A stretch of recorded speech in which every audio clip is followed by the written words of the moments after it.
नमो भगवते वासुदेवाय।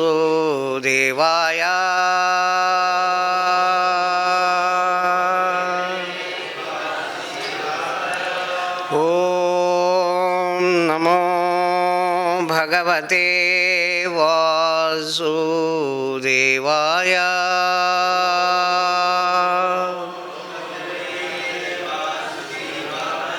ओम नमो भगवते वासुदेवाय।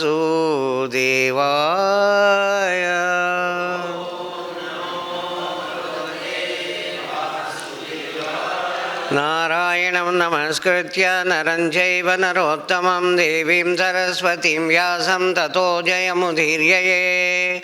नष्टप्रायेषु अभद्रेषु नित्यं भागवत सेवया भगवतीरुत्तमश्लोके भक्तिर्भवति नैष्ठकी। मूकं करोति वाचालं पङ्गुं लङ्घयते गिरिं यत्कृपातमहं वन्दे श्रीगुरून् दीनतारिणं परमानन्दमाधवम्।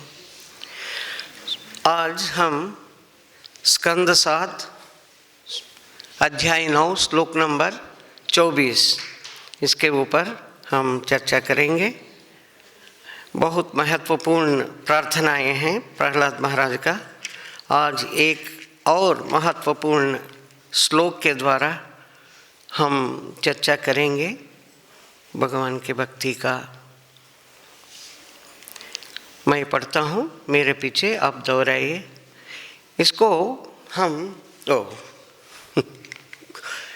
हम जैसे चिंतामणि सकर सद्म शकल्प वृक्ष, सेम वही स्टाइल में हम इसको गा सकते हैं। मैं वैसे गाऊंगा, मेरे पीछे आप थोड़ा दोहराइए। तस्मादमुस्तनुभृता महमाशिषोज्ञा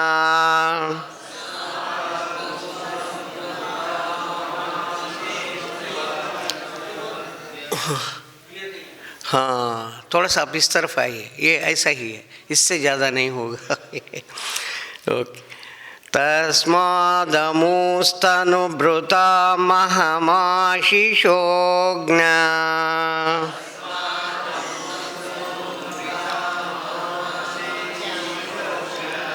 आयुश्रियं विभवमेन्द्रियमाविरिञ्च्यात्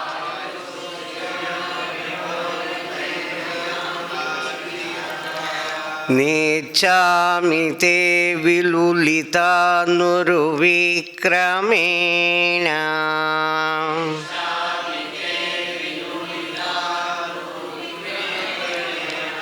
कालात्मनोपनय मां निजभृत्यपार्श्वम्।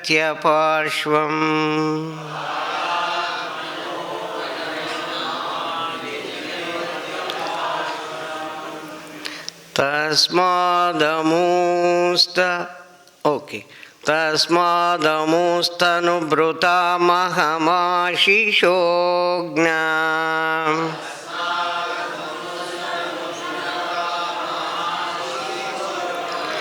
आयुश्रियं विभवमेन्द्रियमाविरिञ्च्यात्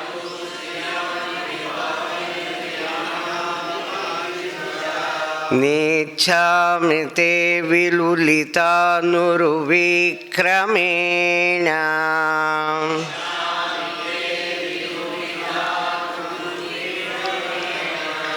कालात्मनोपनय मां निजभृत्यपार्श्वम्।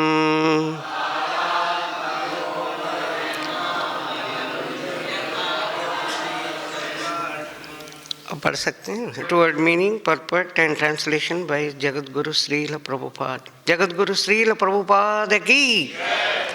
तस्मात् अतः अमुहु इन सारे ऐश्वर्य तनुभृताम देहधारी जीवों के प्रसंग में अहम मैं आशीषः अग्नः ऐसे आशीर्वाद के फल को भली भांत जानता हुआ,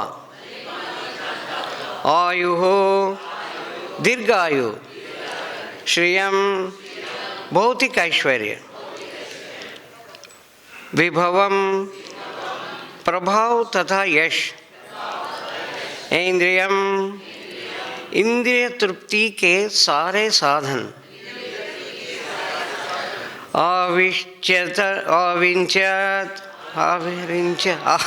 अविरिंचत सॉरी ब्रह्मा से लेकर एक शुद्ध चींटी तक ना नहीं इच्छामि चाहता हूँ ते तुम्हारे द्वारा विलुलितान समाप्त किए जाने वाले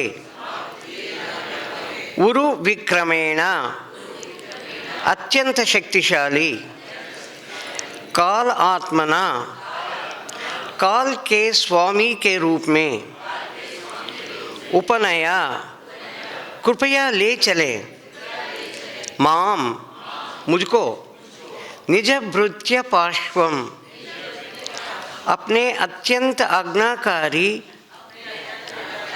भक्ति के संगति में। हे भगवान, अब मुझे सांसारिक ऐश्वर्य, योग शक्ति, दीर्घायु तथा ब्रह्मा से लेकर शुद्ध चींटी तक के सारे जीवों द्वारा भोग्य अन्य भौतिक आनंदों का पूरा अनुभव हुआ है। शक्तिशाली काल के रूप में आप इन सबों को नष्ट कर देते हैं, अतः मैं अपने अनुभव के आधार पर इन सबों को नहीं लेना चाहता। हे भगवान, मेरी प्रार्थना है कि आप मुझे अपने शुद्ध भक्त के संपर्क में रखें और निष्ठावान दास के रूप में उनकी सेवा करने दें। ये बहुत महत्वपूर्ण लास्ट सेंटेंस जो प्रहलाद जी बोल रहे हैं, हम इसको दोहराएंगे। हे भगवान, मेरी प्रार्थना है कि आप मुझे अपने शुद्ध भक्त के संपर्क में रखें और निष्ठावान दास के रूप में उसकी सेवा करने दें। तात्पर्य श्रीमद् अरे आई एम सॉरी, क्षमा करना, मुझे ये आदत नहीं गया सारी माता जी सारी। तात्पर्य चलो अब ध्यान रखते हैं, थोड़ा दूर हो गया लैपटॉप। श्रीमद् भागवतम का अध्ययन करते हुए प्रत्येक बुद्धिमान मनुष्य को आध्यात्मिक ज्ञान के इस महान ग्रंथ में उल्लेखित ऐतिहासिक घटनाओं से प्रहलाद महाराज जैसे अनुभव प्राप्त हो सकता है। मनुष्य को चाहिए कि वह प्रहलाद महाराज के चरण चिन्हों का अनुसरण करते हुए अनुभव द्वारा यह सीखे कि तक है पता नहीं, सारे भौतिक ऐश्वर्य किसी भी क्षण नष्ट हो सकता है। यहाँ तक कि यह शरीर जिसके लिए हम अनेक इंद्रिय आनंद प्राप्त करना चाहते हैं किसी भी क्षण नष्ट हो सकता है, किंतु आत्मा शाश्वत है। न हन्यते हन्यमाने शरीरे, आत्मा शरीर के विनष्ट हो जाने पर भी कभी नष्ट नहीं होता। अतः बुद्धिमान व्यक्ति को चाहिए कि वह आत्मा के सुख की चिंता ना करें। वह चाहिए कि आत्मा के सुख की चिंता करें, इस शरीर के सुख के लिए नहीं। यदि किसी को ब्रह्मा जी तथा अन्य देवताओं जैसे दीर्घायु वाला शरीर मिल भी जाता है तो वह भी नष्ट हो जाएगा। अतः बुद्धिमान मनुष्य को अमर अविनाशी आत्मा की ही चिंता करनी चाहिए। मनुष्य को आत्मा रक्षा के लिए शुद्ध भक्त की शरण ग्रहण करना चाहिए। इसीलिए नरोत्तम दास ठाकुर छाड़िया वैष्णव सेवा मनोत्तम दास ठाकुर कहते हैं, चढ़िया वैष्णव सेवा निस्तार पाई छे केवा। यदि कोई अपने आप को भौतिक प्रकृति के थपेड़ों से बचना चाहता है, जो भौतिक शरीर से उत्पन्न होते हैं, तो उसे कृष्ण भावनामृत होना चाहिए और कृष्ण को पूरी तरह समझने का प्रयत्न करना चाहिए। जैसा कि भगवद गीता 4:9 में कहा गया है कि जन्म कर्म च में दिव्यम एवं यो वेति तत्वतः। मनुष्य को चाहिए कि सच्चाई के साथ कृष्ण को समझें और ऐसे शुद्ध भक्त की सेवा द्वारा ही प्राप्त है, अब शुद्ध भक्ति के सेवा द्वारा ही संभव है।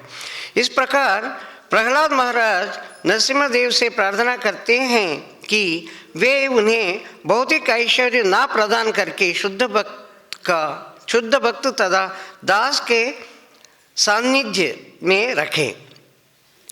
इस जगत में प्रत्येक बुद्धिमान व्यक्ति को प्रहलाद महाराज का अनुसरण करना चाहिए। महाजनों ये न गता स पंथा। प्रहलाद महाराज अपने पिता के द्वारा छोड़ी गई संपन्न का भोग करना नहीं चाहते थे, अपितु वे भगवान के दास का दास बनना चाहते थे। उन्होंने इस मोहमयी मानव सभ्यता का तिरस्कार किया, जो भौतिक उन्नति द्वारा सुख के लिए सदा प्रयत्नशील रहती है। उनके चरण चिन्हों पर चलने वाले भक्त भी ऐसी सभ्यता का तिरस्कार करते हैं। भौतिक ऐश्वर्य विभिन्न प्रकार के हैं, जिन्हें शास्त्रों में भुक्ति, मुक्ति तथा सिद्धि कहा गया है। मुक्ति का अर्थ है श्रेष्ठ पद पर स्थित होना। यथा उच्च लोकों में देवताओं का पद, जहाँ मनुष्य भौतिक इंद्रिय तृप्ति का सर्वाधिक भोग कर सकता है। मुक्ति का अर्थ है भौतिक उन्नति से ऊबकर परम ब्रह्म से एकाकार होने की इच्छा करना। सिद्धि योगियों जैसे कठिन ध्यान द्वारा 8 प्रकार की सिद्धियां, अणिमा, लघिमा, महिमा इत्यादि प्राप्त करना है। ऐसे सारे लोग जो भुक्ति, मुक्ति या सिद्धि द्वारा किसी भौतिक उन्नति के इच्छुक है, वे कालक्रम में दंडनीय हैं और वे पुनः भौतिक कार्यकलापों में लौट आते हैं। प्रहलाद महाराज ने इन सबों का तिरस्कार कर दिया। वे शुद्ध भक्त के निर्देशन में मात्र एक दास की भांति लगे रहना चाहते हैं। तो ओम अज्ञानतिमिरान्धस्य ज्ञानाञ्जनशलाकया चक्षुरुन्मीलितं येन तस्मै श्रीगुरुवे नमः। श्रीचैतन्यमनोभीष्टं स्थापितं येन भूतले स्वयं रूपः कदा मह्यं ददाति स्वपदान्तिकं। वन्देऽहं श्रीगुरोन् श्रीयुतपदकमलं श्रीगुरोन् वैष्णवांश्च। श्रीरूपं साग्रजातं सागणरघुनाथान्वितं तं सजीवं साद्वैतं सावधूतं परिजनसहितं कृष्णचैतन्यदेवं श्रीराधाकृष्णपादान् सागणललिता श्रीविशाखान्वितांश्च। हे कृष्ण करुणा सिन्धो दीनबन्धो जगत्पते गोपेश गोपिकान्त राधाकान्त नमोऽस्तुते। तप्तकाञ्चन गौराङ्गी राधे वृन्दावनेश्वरी वृषभानुसुते देवी प्रणमामि हरिप्रिये। वाञ्छाकल्पतरुभ्यश्च कृपा सिन्धुभ्य एव च पतितानां पावनेभ्यो वैष्णवेभ्यो नमो नमः। नमः। जय श्री कृष्ण चैतन्य प्रभो नित्यानंद श्री अद्वैत गदाधर श्रीवासादि गौरभक्त वृंद। हरे कृष्ण कृष्ण कृष्ण हरे हरे, हरे राम राम राम हरे हरे।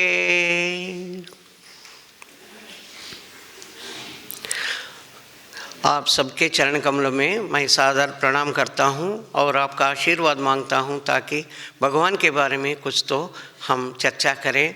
मेरे मुंह से ऐसा शब्द कभी ना निकले जो प्रभुपाद जी के सिद्धांतों के विरुद्ध में है। हरे कृष्ण। तो आज का श्लोक है बहुत महत्वपूर्ण। इसमें प्रहलाद महाराज, मुझे कुछ ऐश्वर्य नहीं चाहिए, मुझे भक्त का सेवा करने का मौका दीजिए और भक्त का दास के दास बन के मैं रहने का भाग्य दीजिए। एक्चुअली हिरण्यकशिपु बहुत शक्तिमान, इतना शक्तिमान था कि उनको देख के सब देवता इतना दुखी हो जाते थे और वो डरते थे, इतना डरते थे। आप सबको पता है, बार बार हम यही चर्चा कर रहे हैं। मगर ये हिरण्यकशिपु के बारे में ये भगवान वामन देव बलि महाराज को बताते हैं। बलि महाराज को ये हे बलि महाराज, आप इतना बड़े वंश में आपका जन्म हुआ है जिसमें ये प्रहलाद जैसे बहुत उन्नत वो तो है ही है, और आपका जो परदादा था ना वो इतना शक्तिमान था, और देखो क्या किया था और कैसे वो एक्चुअली सबको डराया। वो बताते हैं 5वां श्लोक में, स्कंद 8 अध्याय 19 5वां श्लोक में, यतो जातो हिरण्याक्ष चरन्नेकैमां महीम्। इस श्लोक में हे देखो बलि महाराज, आपके इसमें हिरण्याक्ष जन्म लिया है। वो अकेला गदा को पकड़ा और पूरा दिशाओं में घूम रहा था। कौन मुझको सामना कर सकता है? ऐसा कोई है मुझको सामना कर सकता है? अपना गदा को पकड़ के पूरा ब्रह्मांड घूम रहा है, कोई उनके पास दिखाई नहीं दिया। फिर भगवान जब बोध करने के लिए शुक्र रूप में आ गए और भूमि को, धरती को उद्धार कर दिया, तो उनके साथ लड़ने लगे, तो उनको भगवान ने मार डाला। मगर भगवान विष्णु मारने के बाद ऐसे सोचा कि हाँ, इनसे जो युद्ध मैंने जीता, ये असली विजेता मैं हुआ हूँ। छोटी छोटी राक्षसों को मारने में इतना मजा, इतना मुझे तो अच्छा नहीं लगा, मगर जब इनको मैं मार दिया ना, हाँ, बाकी पराक्रम बहुत अच्छा मेरे से लड़ाई किया। और देखो उनका भाई का ये मरण का वार्ता को सुनने के बाद हिरण्यकशिपु, हे बलि महाराज, आपका परदादा क्या किया? तुरंत हिरण्यकशिपु इतना क्रोधित हो गया, और क्रोधित होकर वो क्या कर रहा था? अपने हत्यारे विष्णु के मारने के लिए उनके धाम चले गया, उनके निलय में। 7वें श्लोक में, निशम्य तद्विधम भ्राता हिरण्यकशिपुः पुरा हंतुम भ्रातृहनम क्रुद्धो जगाम निलयम हरे। जगामा चले गया, निलयम हरि के निलय में, विष्णु भगवान के निवास में पहुंच गया। और विष्णु भगवान के निवास में पहुंच गया तो विष्णु भगवान देखते हैं ये शूलपाणी होके, शूल धारण करके ये हिरण्यकशिपु आ रहा है। देखो बलि महाराज, आपका कुल में क्या क्या कितने शक्तिमान हैं।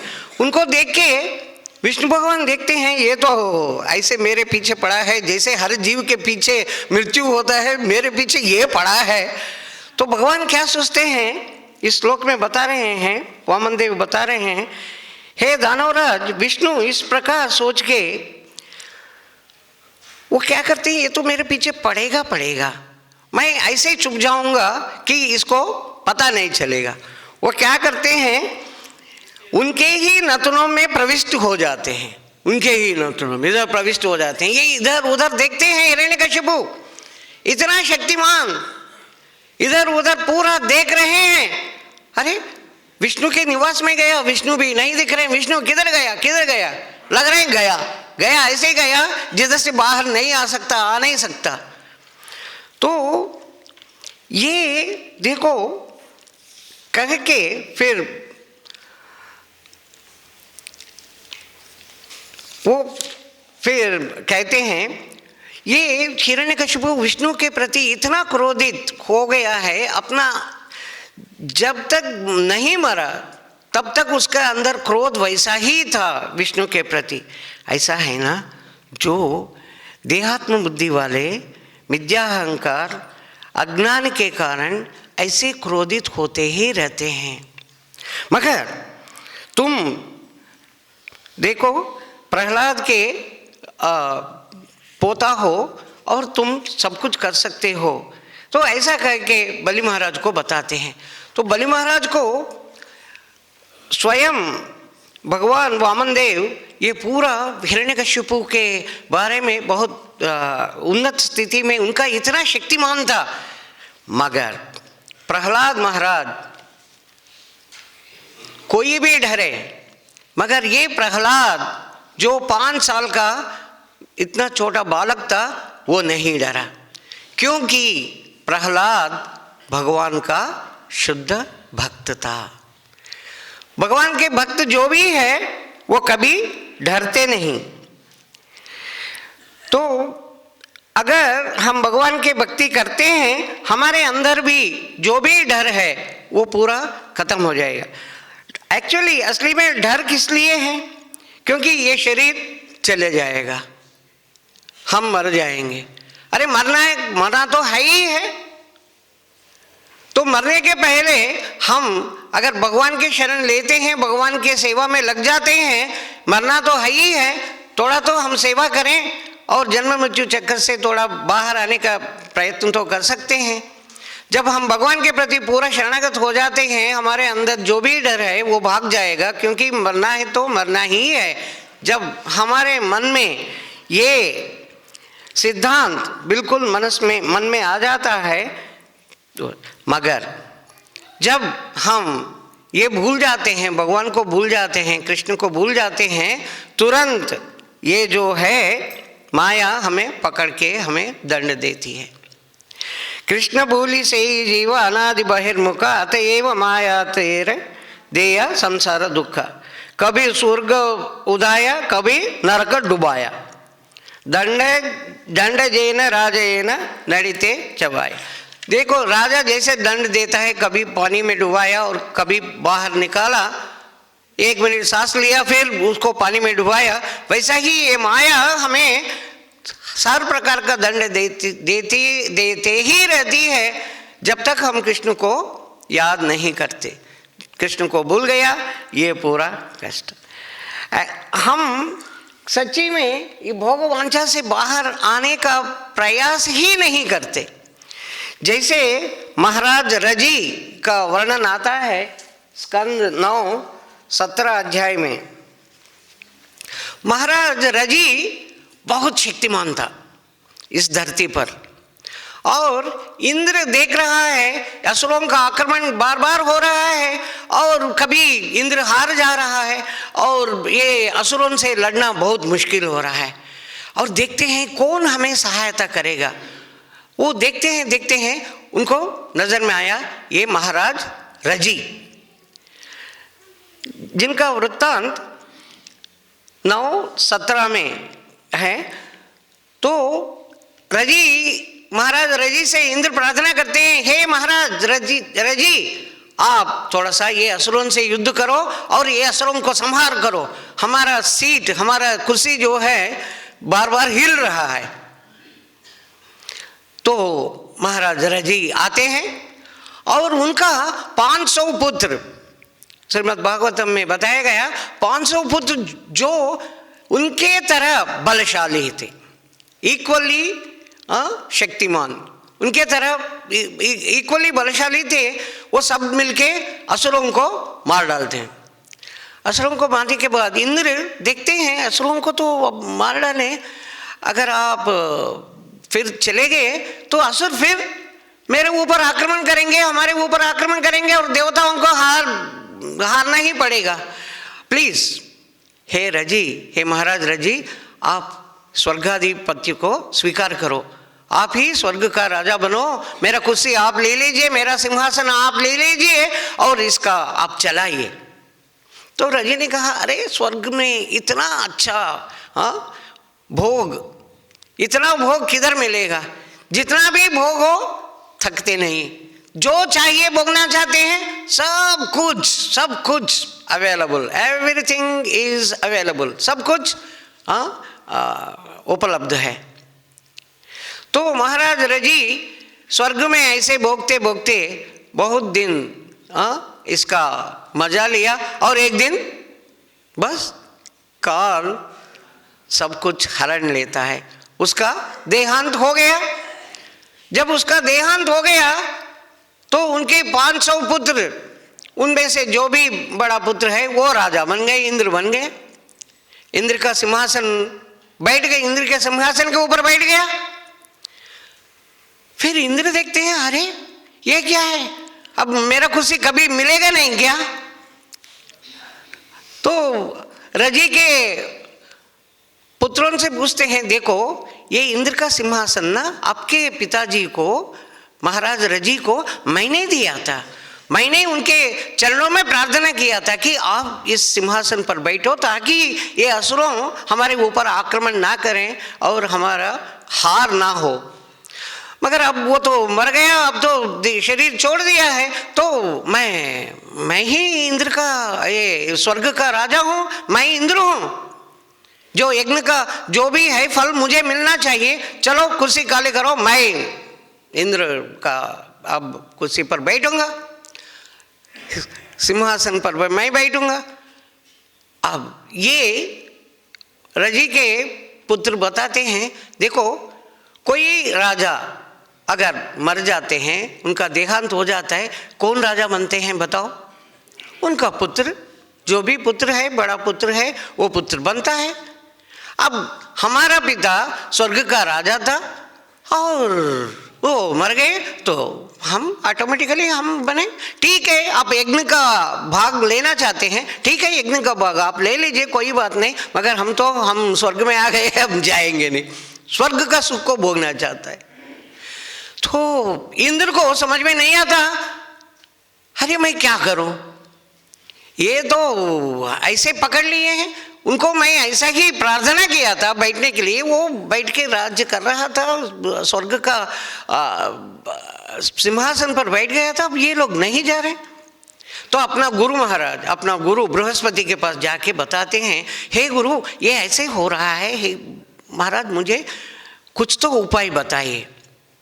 बृहस्पति बताते हैं, देखिए ये लोग नीति मार्ग में चल रहे हैं, अगर ये अविनीति मार्ग में अधर्म बन जाते हैं तो तुम इसको मार सकते हैं, जब तक ये नीति मार्ग में है ना तुम उसको कुछ नहीं कर सकते, वो बहुत शक्तिमान है। तो इंद्र पूछते हैं, मैं क्या करूं, आप ही कुछ काम करो, मुझे वरदान दो कि मैं उस सिंहासन पर फिर से बैठ जाऊं। फिर बृहस्पति ये 15 श्लोक में बता रहे हैं, 9, 17, 15, बृहस्पति क्या करते हैं, एक यज्ञ, एक हवन करते हैं, एक हवन करते हैं, उससे ऐसे जो भी है उत्पन्न होना है ऐसे उत्पन्न हुआ है, और उन रजी के पुत्रों को गलत मार्ग पर ले जाने के लिए प्रयास करते हैं और सक्सेसफुल हो जाते हैं, और वो अधर्म के मार्ग में चलना शुरू करते हैं और बलहीन हो जाते हैं। इंद्र उनको मार के हर एक को मार डालते हैं, 500 में एक भी नहीं बचा। मार्गान्न कश्चिदव दवशेषितः अवशेषितः, एक शेष भी नहीं बचा, सबको मार डाले, फिर इंद्र सिंहासन को अधिष्ठान कर ले। ये हम देख रहे हैं, ये भोग वांछा किसी के अंदर से निकलना बहुत बहुत मुश्किल है।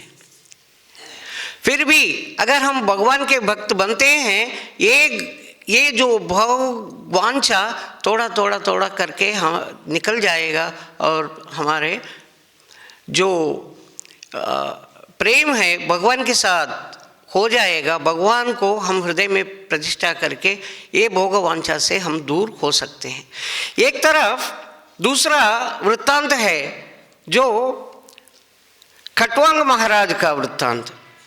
खट्वांग महाराज ऐसा ही रजी के जैसे बहुत शक्तिशाली थे, और एक समय देवताओं जाके खट्वांग महाराज से प्रार्थना करते हैं, खट्वांग महाराज आप हमारे ये असुर लोगों को मार दीजिए, असुर लोगों को मार के हमारे सहायता करो। तो खट्वांग महाराज जो धरती पर पालना करते थे वो तुरंत स्वर्गलोक में गए और असुर जो भी आते हैं सब असुरों को हराकर वो स्वर्ग को सुरक्षित कर दिए। जब देवता इतना प्रसन्न हो गए उनसे, देवता पूछते हैं आपको जो भी चाहिए आप मांग लीजिए, आपको हम दे देंगे। खट्वांग महाराज एक ही पूछते हैं, क्योंकि वो भगवान का भक्त था, भगवान को सदा याद कर रहा था, तो वो पूछते हैं देखिए मुझे एक चीज़ बताइए, मेरा आयु कितना है धरती पर? आप तो कह रहे हैं जो चाहिए वो ले लीजिए, वो तो बाद में, मेरा आयु कितना है? वो कहते हैं एक मुहूर्त बचा है, मतलब कुछ समय, कुछ मिनट्स, कुछ निमिष। तो वो तुरंत धरती पर आ गए और भगवान की सेवा में पूर्णतया मन लगाकर बैठ गए। तो भगवान की सेवा में इतना पूर्णतया बैठने के बाद वो भगवत धाम चले गए और स्वर्गलोक का भोगना फिर वापस आना ये पूरा नहीं किया। एक तरफ हम रजी का देख रहे हैं, रजी को भी स्वर्ग मिला था और स्वर्ग को भोग के वो बस वो मर गया, मरने के बाद क्या क्या हुआ पता नहीं। दूसरी तरफ ये खट्वांग महाराज, उनको तो सब कुछ देने के लिए देवता रेडी थे, मगर वो धरती पर आ गए, पूरा का पूरा भगवान के सेवा में लग गए और भगवत धाम चले गए। देखिए यही बुद्धिमत्ता है, अगर हम भगवान की सेवा इसमें जाना चाहते हैं तभी हमें कुछ तो फायदा होगा ये मनुष्य जीवन का। एक बार पांडवों के पास, पांडव महाभारत युद्ध जीत गए और राज्य पालन कर रहे हैं, बहुत साल राज्य पालन कर रहे थे। एक बार एक सुकड़ा रोगिष्ठ व्यक्ति आते हैं उनके दरबार में, सहदेव से एक प्रश्न पूछते हैं, हे सहदेव मैं कुछ अजीब चीज़ देखा हूँ, ये ऐसे कैसे हो रहा है? मैं महाराज से मिलके, महाराज युधिष्ठिर से मिलके उनसे थोड़ा सा चर्चा करना चाहता हूँ, ये क्या हो रहा है? सहदेव कहते हैं महाराज युधिष्ठिर बहुत व्यस्त है, जो भी है मुझे बताइए। तो वो बताते हैं ये एक महिला पानी निकाला बड़ा घड़ा से और 4 घड़ों में उस पानी को डाला। पानी को डालने के बाद फिर वो 4 घड़ों में से जब ये जो ओरिजिनल घड़ा था उसमें जब डाल दिया तो देखती है उसमें तो आधा पानी ही आया। ये क्या है, ये कैसे हुआ? सहदेव बोलते हैं अरे मुझे तो पता नहीं लग रहा है, हम चलते हैं नकुल के पास। नकुल के पास जाके फिर यही कहते हैं मैं बहुत अजीब चीज़ देखा हूँ, मैं महाराज से बात करना चाहता हूँ। फिर नकुल यही बोलते हैं महाराज बहुत व्यस्त हैं, जो भी बोलना है मुझसे बोलो। देखो मैं आते आते देखा ये बजूका स्केरक्रो जो फसल का रक्षा के लिए रखा गया, और मैं देख रहा था अरे अरे ये क्या हो रहा है, ये तो अरे ये तो उधर से लेके आए राम, ये खा रहा है, ये बोजुका ही खा रहा है। हाँ, मैंने ये देखा। हे नकुल भैया, हे राजकुमार नकुल, आप बताइए ये क्या है, ये क्या हो रहा है, मुझे तो समझ में नहीं आ रहा है।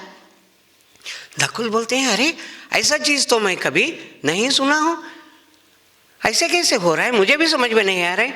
मेरा भाई भीम जो है ना, बहुत बुद्धिमान है, उनके पास जाते हैं। बुद्धिमान भीम के पास गए, वो बोल रहे थे, मगर ये फिर बोलने लगा, देखो मैं अजीब सा चीज देखा हूं, मैं महाराज से ही बोलना चाहता हूं। देखो महाराज बहुत व्यस्त है, जो भी कहना है मुझसे कहो, मैं हूं भीम, तुम्हारा जो भी समस्या है मैं सॉल्व कर सकता हूं। अच्छा ठीक। मैं आके देख रहा था, ये एक बड़ा सा मोटा सा हाथी और सुई का छोटा सा नोक, अरे उसके अंदर से घुस गया, मगर उसका पूंछ, अरे उसका पूंछ जो है सुई के नोक में अटक गया। हाँ, भीम बोलते हैं, अरे सुई के नोक में हाथी घुस के चले गया, मगर पूंछ अटक गया, ये क्या बात है, ये तो मुझे तो समझ, हाँ यही तो ठीक है। हम अर्जुन के पास जाते हैं, जो सबसे बुद्धिमान है, अर्जुन के पास गए, हाँ बताओ, फिर ये बताते हैं, देखो अर्जुन मैं बहुत विचित्र चीज देखा हूं, मैं महाराज के पास जाके बोलना चाहता हूँ। नहीं नहीं, महाराज व्यस्त है, जो भी कहना है मुझे बताओ, मेरा देखो, देख रहे हो ना बहुत व्यस्त हैं हम लोग। तो बोलते हैं, देखो मैंने क्या देखा, एक बच्चा, छोटा सा बच्चा, हाँ इस पहाड़ को बांध दिया, पता नहीं कैसे बांधा है और पकड़ के खींच रहा है, उस पहाड़ को खींच रहा है। ये मूर्ख है, ए लड़का क्या खींच रहे हो, रस्सी टूट जाएगा तो गिर के मर जाएगा, क्या कर रहे हो, ए मूर्ख हो क्या। मैं देख रहा था कुछ ही देर के बाद, अरे बाप रे, वो पहाड़ गिर के चूर चूर हो गया। हाँ ये कैसे हुआ, अरे मैं तो कभी नहीं सुना, मैं तो गांडीव से बाण चलाता हूँ, चूर चूर करता हूँ, ये बालक तो छोटा सा रस्सी, हाँ ऐसे हो गया। सब मिलके बोलते हैं, देखो भाई तुम इधर ही रुको, हम अभी राजा के पास जाते हैं, हमारे भाई के पास जाते हैं, पूरा बताते, तुम इधर ही रुक जाओ, हम अभी आएंगे, तुम इधर ही रुक जाओ। भैया भैया ऐसे आया आदमी, ऐसे बोल रहा था, पकड़ो उसको, हमारे राज्य में आने नहीं देना उसको, पकड़ो। सब लोग कुछ भी बात नहीं किया, पकड़ो उसको, पकड़ो। आके देखते हैं, वो तो है ही नहीं, इधर जाते हैं उधर जाते हैं, पूरा देखते हैं, नहीं मिला।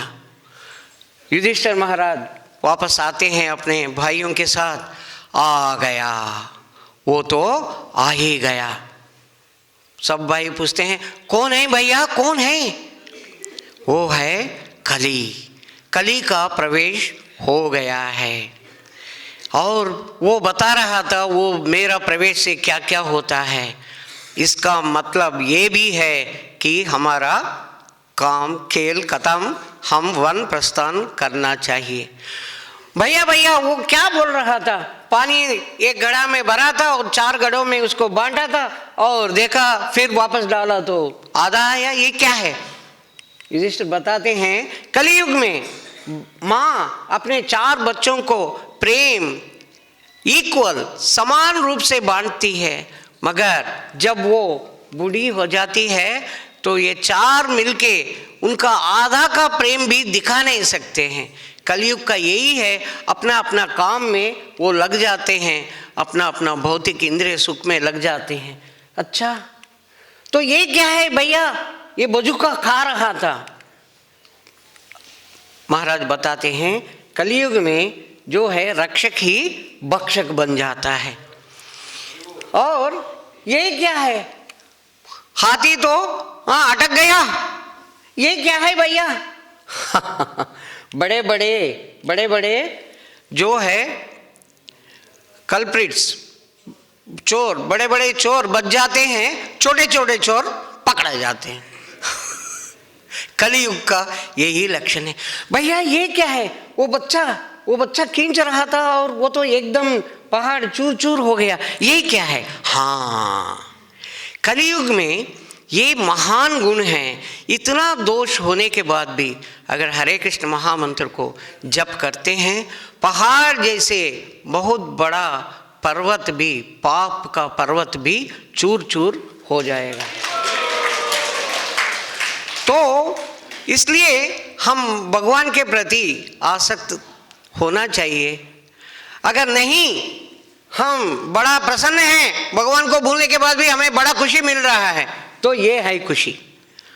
हाँ, पंखा चल रहा है, उसमें प्लग भी नहीं रखा, सोच रहा है पंखा चल रहा है, कितना अच्छा है, कितना अच्छा चल रहा है। इसको क्या बोलते हैं? अगर कोई कहते कितना अच्छा चल रहा है, मैं 5,000 का बढ़िया सा पंखा लेके आया, कितना अच्छा चल रहा है। देखो मूर्ख, तुम प्लग भी नहीं लगाया, सोच रहे हो ये चल रहा है, ये कोई चल रहा है, हवा से चल रहे होगा, उंगली से घुमा रहे होगा तुम, ये कोई चलने का नहीं है। जब तक आप नहीं जोड़ते हो प्लग से, तब तक नहीं चलेगा। जब तक हम भगवान से नहीं जुड़ते हैं, तब तक हमें खुशी प्राप्त नहीं होगा, नहीं होगा, नहीं होगा। और अगर हम पैसे के पीछे, स्त्री के पीछे, घर के वाहन के पीछे हम दिन रात मेहनत किया, तो ऐसा ही आ गए, मिल गए, थोड़ा दूर है, अरे थोड़ा दूर है, तुम किधर भाग रहे हो? अरे मिल जाता है, देखो पैसे मिल जाता है, मेरा स्त्री को मैं अच्छा देखभाल करूंगा, मिल जाता है। मरने के बाद ये मरने के बाद भी ये हाँ मिल जाएगा। हाँ, बहुत बड़ा क्या बोलते हैं इसको, कंकाल मर गया, वो गोश्त बन गए, गोश्त। इसलिए हमारे पास एक ही अपॉर्चुनिटी है, एक है ये, जैसे भगवान के आध्वर्य में कठपुतली के जैसे नाचे, या ये बंदर को नचाने वाला दिख रहा है आपको, थोड़ा सा प्रॉब्लम। हाँ, बंदर को, जैसे वो बंदर डमरू बजाता है, बंदर नाचता है। जब बंदर अच्छा नाच रहा है, ये बोलते हैं अरे अच्छा पैसा मिल रहा है, और एक बार नाचो। नहीं नाचता हूं मैं, अरे इतना नाचा हूं ना, फट मार पड़ता है। अगर नाचेगा नहीं, ऐसा ही मैं खड़े रहता हूं, तो नाचते नहीं है क्या? मार पड़ता है। अच्छा नाचा और नाचना है, और नहीं नाचा तो मार पड़ता है, नहीं नाचा मार पड़ता है, नाचा तो भी मार, नहीं नाचा तो भी मार पड़ता है। कठपुतली बना, अच्छा शो किया, अच्छा नाच रहा है, कठपुतली को कोई नहीं कहते, कठपुतली को चलाने वाला को बोलते, अरे कितना अच्छा चला रहा है। कठपुतली मुझे तो कोई नहीं चला रहे, ऐसा ही रह गया, मेरा कोई नहीं, अरे ऊपर वाला नहीं चला रहे, वो कठपुतली चलाने वाला जो भी है नहीं चला रहा है। कठपुतली को कोई कुछ नहीं कहता, उनको कोई दुख नहीं है, क्योंकि वो चला रहे। अगर हम भगवान के ऐसे कठपुतली बनते हैं, तो हमारा कोई दुख, कोई कष्ट नहीं होगा, नहीं तो हमें दुख ही है। और ये जन्म मृत्यु चक्कर में हम पड़े रहेंगे, बाहर आएंगे नहीं। छोटा बच्चा बड़ा हो गया अपना फैमिली, और बूढ़ा हो गया और बूढ़ा हो गया, मर गया। मरने के बाद पता नहीं घोड़ा बना, तितली बना, क्या है ये, शेर, गधा, लोमड़ी है, लोमड़ी कुछ, गधा बना, ये 84 लाख योनियों में घूम के फिर मनुष्य शरीर मेरा, फिर भगवान का सेवा नहीं किया ठीक से, फिर मर गया, फिर कुत्ता बना, तितली बना, बंदर बना, फिर मनुष्य जन्म मिला। ये चल रहा है। इसीलिए हम आंख खोल के भगवान की सेवा करना चाहिए। सिंपल चीज, एक बच्चा कीचड़ में खेल रहा है, इतना कीचड़ में खेल रहा है, मम्मी आ गया, मैं भूख लग रहा है, खाना दे दो, मैं आ रहा हूं। मम्मी आने देगी? मम्मी अंदर आने के लिए सम्मत हो जाएगी? मम्मी बोलती है रुक जाओ, तू किधर हो, तो कीचड़, इतना कीचड़ है घर के अंदर, पहले गेट बंद कर देगी, हट हट तू पहले बंद, तू मत आओ, ये लो बकेट का पानी, इससे पूरा पहला जो भी मैल है निकालो, फिर अंदर आओ, नहीं तो घर पूरा खराब हो जाएगा। कोई अंदर आने देते हैं? आप सोचिए, कोई अंदर आने देते हैं? इतना मतलब तुम पहले साफ कर लो, अपने आप साफ करके अंदर आओ, कपड़े उतारो, जो भी करना है करो। हमारे अंदर काम क्रोध लोभ मोह इतना भरा पड़ा है, अगर भगवान के धाम में जाना है तो भगवान आने देगा? इतना कलमश रख के तुम नहीं भैया, तुम नहीं आ सकते। पहले अपने आप को साफ करो, अपने आप को साफ करके अंदर आओ, फिर तुमको प्रवेश है। तो अगर हम ये काम क्रोध लोभ मोह उनसे बाहर निकल के, कलमश उनसे बाहर निकल के बाहर नहीं आते हैं, भगवत धाम मिलना इम्पॉसिबल है। अगर हरे कृष्ण महामंत्र जप करते हुए भी अगर हम ये सोचे कि मैं क्यों जप कर रहा हूँ, कोई देख रहा है कि नहीं देख रहा है? हाँ देख रहे हैं ना, हाँ ओ हरे कृष्ण हरे कृष्ण, हाँ दिखाओ। इससे एक्चुअली क्या फायदा? ठीक है थोड़ा फायदा तो है ही है, मगर पूरा का पूरा फायदा नहीं मिलता। तो हरे कृष्ण महामंत्र अकेला है जो हमें प्यूरिफाई करेगा, हमें कलमश से निकाल के भगवत धाम पहुंचा देगा। वो भगवान के भक्त बन के, भगवान के जो भक्त बने हैं उनके सानिध्य में, उनके सेवा करके और उनके सांगत्य में हमें ज्ञान प्राप्त होगा। उनके संगत में रह के जब हम हरे कृष्ण महामंत्र को अच्छी तरीके से हम जब करते हैं, भगवत धाम जरूर हमें प्राप्त होगा। हरे कृष्ण हरे कृष्ण। आपका अगर कुछ प्रश्न रहा तो पूछ सकते हैं, एक मिनट। हाँ जी,